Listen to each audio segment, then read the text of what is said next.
Hello बच्चों, तो आप सबसे मिलकर दोबारा बहुत खुशी हुई। और 9th क्लास के लिए जैसा मैंने लास्ट टाइम में डिस्कस किया था एक्सरसाइज 3.2। अच्छा, मैं 3.2 में आपसे एक्सरसाइज डिस्कस कर चुका हूँ, बट अब हम डिस्कस करने वाले हैं एक्सरसाइज 3.3 के बारे में। तो 3.3 जो हमारी एक्सरसाइज है वो आज हम सॉल्व करेंगे। तो आप बहुत अच्छे से इसको पढ़िएगा। कोई भी डाउट आए तो कमेंट सेक्शन में पूछेगा, और अगर आप चैनल पर नए हैं तो सब्सक्राइब ज़रूर कीजिएगा ताकि आपको रेगुलर अपडेट मिलता रहे। तो चलिए शुरू करते हैं। तो बच्चों, हम शुरू करते हैं एक्सरसाइज 3.3 में जैसा आप देख सकते हैं कि किस चतुर्थांश में या किस अक्ष पर बिंदु -2 4 3 -1 -1 0 और 1 2 और -3 -5 स्थित हैं। तो आपको ये बताना है कहाँ पर स्थित है और कार्तीय तल में इनका स्थान निर्धारण करके अपने उत्तर सत्यापित कीजिए। तो पहली चीज़, इसको कार्तीय तल में प्रदर्शित करना है। कैसे करेंगे हम? जैसे यहाँ बता रखा है -2 4, तो -2 और 4 कहाँ पर होगा? x पर -2 यहाँ पर होगा और y पर 4 हमारे पास कहाँ होगा? 1 2 3 4 इधर लगभग। ठीक है, तो इस तरह से आप यहाँ देख सकते हैं। यह आएगा आपके पास में -2, 4। तो ये कहाँ पर होगा? कौन से निर्देशांक उसमें मतलब चतुर्थांश में हुआ? तो -2, 4 ये किस चतुर्थांश में हुआ? ये हुआ द्वितीय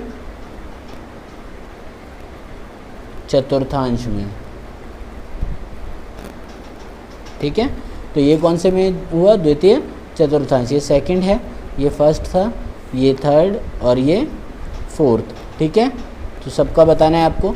अब यहाँ पर हमारे पास दूसरा क्या हुआ? 3 और -1, तो x बराबर 3, y बराबर -1। तो ये दोनों को यूँ मिला देते हैं हम, 3 और -1, ये आ गया 3, -1। तो ये कौन सा चतुर्थांश है? चौथा चतुर्थांश। तो यहाँ पर लिखेंगे 3, -1 कौन सा हुआ? चतुर्थ चतुर्थांश। ठीक है, चतुर्थ यानी चौथा। इसी तरह से हम बात करते हैं नेक्स्ट, -1, 0 अगर लेंगे तो कहाँ होगा? x बराबर -1, y बराबर 0, यहीं पर आ जाएगा भाई सब, इधर ही लगा दो, -1, 0। तो ये क्या हुआ? कहाँ पर आया? x अक्ष पर। तो -1, 0 कहाँ पर आया? x अक्ष पर। ठीक है, आ गया। इसी तरह से आप नेक्स्ट पॉइंट पर जाइए, क्या है? 1 और 2। तो 1 और 2 पर जाइए, x बराबर 1, y बराबर 2, यहाँ पर आ जाएगा। दोनों को यूँ मिला दो, इस तरह से आ गया। और ये आ गया 1 और 2। कौन से चतुर्थांश में आया? पहले चतुर्थांश में। तो 1, 2 किस में आया? प्रथम चतुर्थांश। ठीक है, इसी तरह से हमारे पास क्या आएगा? -3, -5। तो x बराबर -3, ये हो गया -3, y बराबर -5, ये आ गया -5। तो इस तरह से दोनों को आगे बढ़ा दीजिए और इस तरह से यूँ लगा दीजिए। ये आ गया -3, -5। ठीक है, तो -3, -5 हमारे पास कहाँ पर आया? तृतीय चतुर्थांश में। ठीक है, कहाँ आया? तृतीय चतुर्थांश में। तो ये आपके पास हुआ पहले क्वेश्चन का आंसर। इसी तरह चलिए अब दूसरे क्वेश्चन के बारे में भी देखते हैं। अक्षों पर दूरी का उपयुक्त एकक सारणी में दिए गए बिंदुओं को तल पर आलेखित कीजिए। मतलब ये आपको आलेखित करना है। तो मैं यहाँ पर ले लेता हूँ, आपको यहाँ बताया है एकक लेकर। उपयुक्त एकक मतलब आपको क्या हुआ? यहाँ पर आपको क्या लेना है? पैमाना लेना है। ठीक है, पैमाना क्या होगा? पैमाना आप इस तरह से ले सकते हैं, x अक्ष पर 1 सेंटीमीटर बराबर 1 इकाई। ठीक है, और y अक्ष पर 1 सेंटीमीटर बराबर 1 इकाई। अच्छा, मैं यहाँ पर एक चीज़ पूछना चाहूँगा, इकाई हम क्यों वर्ड यूज़ कर रहे हैं? इकाई लिखने का रीज़न क्या है? इकाई लिखने का रीज़न ये है बेटा कि जब आप इकाई लिखते हैं तो इकाई लिखते वक्त यहाँ पर इसका मतलब होता है यूनिट, मतलब मात्रक अगर आपको नहीं दे रखा है इसमें कहीं भी तो मात्रक आप साथ में लिखते हो ताकि आप इसको अच्छे से बता सको, क्योंकि 1 सेंटीमीटर बराबर 1 क्या होगा, यानी उसको हम किस तरह से कंपेयर करेंगे, तो वो हम कैसे बोलेंगे, वो हमारे पास होगा इकाई, मतलब वो कोई भी मात्रक हो सकता है, चाहे वो किलोमीटर, मीटर, सेंटीमीटर जो भी है, ठीक है, उन सभी को हम यहाँ इकाई में प्रदर्शित कर रहे हैं। तो इसीलिए 1 सेंटीमीटर बराबर 1 इकाई लिया यहाँ पर। तो ये पैमाना आ गया, पैमाना हमने ले लिया। चलिए आगे शुरू करते हैं। पहले वाले बिंदु को हम यहाँ पर ये बता दिया, ए, ये बी, ये सी, ये डी और ये ई। तो ए के लिए हम बात करते हैं, एक्स का मान है -2 और वाई का मान है 8। तो एक्स बराबर देखो, एक्स बराबर -2 यहाँ पर होता है, ठीक है, -2, वाई बराबर 8, 1 2 3 4 5 6 7 8, वाई बराबर 8 यहाँ पर है।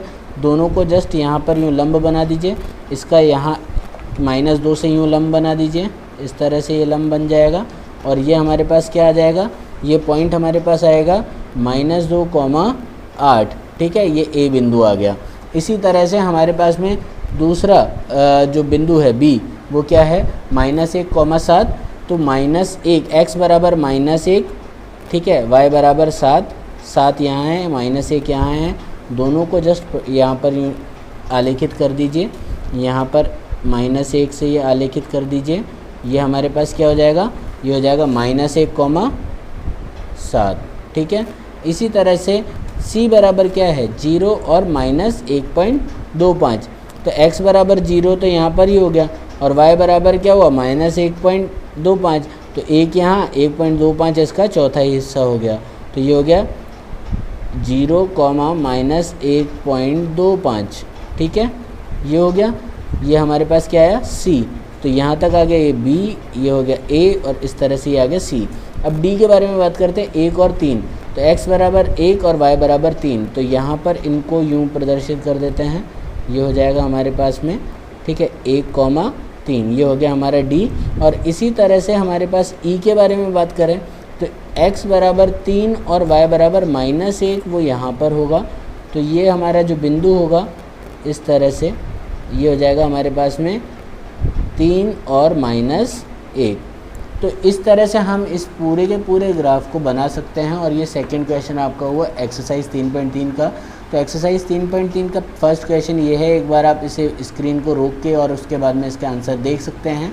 और अच्छा, रोक लिए, ठीक है, वापस से ये देख लीजिए। ओके, नेक्स्ट हमारे पास में दूसरा क्वेश्चन का आंसर ये है। दूसरे क्वेश्चन में इस तरह से आपको ग्राफ प्लॉट करना है और इसी तरह से आपको आंसर्स लिखने हैं, ठीक है।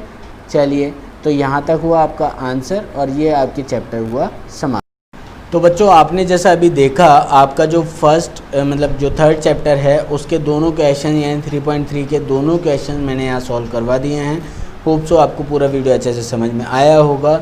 अगर आपको पूरा वीडियो समझ में आता है और आपको पसंद आता है तो आप आगे बच्चों तक ये पहुँचाइए और प्लीज़ इस वीडियो को शेयर कीजिए, लाइक कीजिए, और हाँ, अगर आप नए हैं तो सब्सक्राइब ज़रूर कीजिएगा। तब तक के लिए आज आपका इतना ही। बहुत बहुत आभार है कि आपने हमारे वीडियो को पसंद किया और इसी तरह से आप अपना प्रेम हमारे तक पहुंचाते रहिए। सभी को नमस्कार।